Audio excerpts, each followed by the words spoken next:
mirage is a naturally occurring optical phenomena in which light rays bend via refraction to produce a displaced image of distant objects or the sky. To understand how a mirage forms, one must first understand how light travels through air. If the air is all the same temperature, cold or hot, light travels through it in a straight line.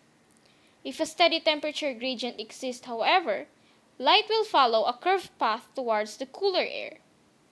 The explanation for this phenomena is that cold air has a higher index of refraction than warm air. As a result, photons or particles of light travels through hot air faster than they can through cold air because the hot air is less dense.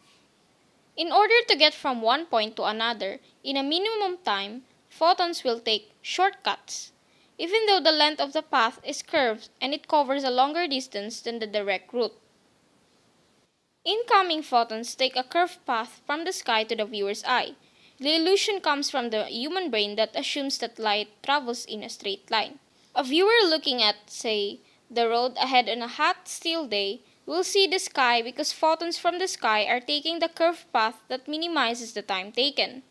The brain interprets this as water on the road because water would reflect light from the sky in much the same way that a vertical temperature gradient does. And so, what does a mirror have to do with this? Well, basically, it can be used as a demo, a concave mirror to be exact. Two concave mirrors are used and you'll put an object at the bottom surface of the other concave mirror, and it creates a mirage that the object is actually up there. These two mirrors produce a realistic virtual image. A real image is one where the light rays actually emanate from a point. If these light rays get to the eye, the viewer sees an object at that point. As an example, think of a lens focusing light from a faraway object. All the light converges to a point. A viewer looking at the light emanating from the point will see an image of the object appear between the lens and him or her, and that is called real image. What is focal point? Well, the focal point is the point where straight beams of light will come bounce and will always go towards that point. Basically, the shape of the mirror should be a parabola, so that it can have one focal point each. In a parabolic mirror, light emanating from the focal point will be reflected in parallel paths by the mirror.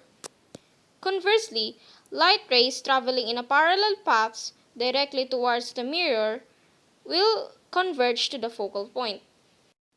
As I have mentioned earlier, it is used as a demo to explain a mirage, and so you need two parabolic mirrors or concave mirror.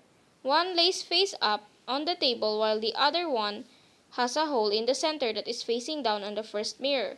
They are designed that the focal point of one lies just at the vertex of the other when they are placed on top of one another. So if you place an object at the center of the bottom mirror, which is the focal point of mirror B, the light rays will go like this and they will bounce back straight. So that the rays will bounce back straight, it will come back at the focal point of the other lens. And so, this object will form an image here, and that's called a real image. A real image have the tendency in making an object to actually look like it's there. And so, the whole point is, it somehow explains and summarizes the mirage effect. It produces a realistic virtual image that is the same as in other examples, showing an image that isn't actually there, but rather a phenomena called mirage.